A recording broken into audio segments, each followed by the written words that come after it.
here's the scary thing. You want to land way over there, but the wind is pushing you backwards. Look, I'm flying backwards right now, and I can't go forward.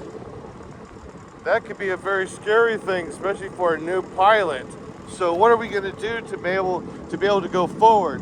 Well, I'm gonna let my trims out. So I'm stowing my brakes and I'm letting my trims out to give me the most forward ability, right? And I'm still going backward. So I'm basically going straight down right now. If my motor was out, this would be a really scary thing.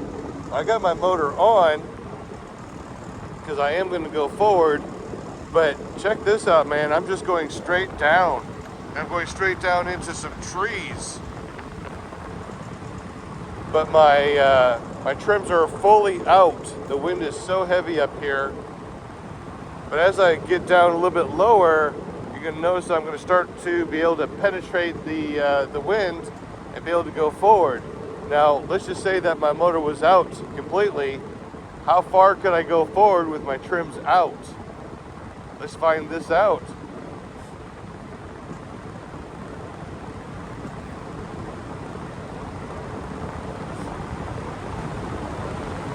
As a new student, I'd be like, oh my God, I'm going to go right into these trees.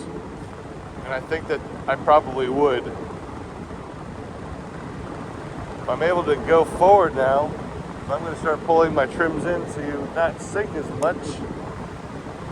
Look at the deer down there. Go deer, go. They're like, go deer. I'm going to pull my trims in even more now. So now my trims are all the way in.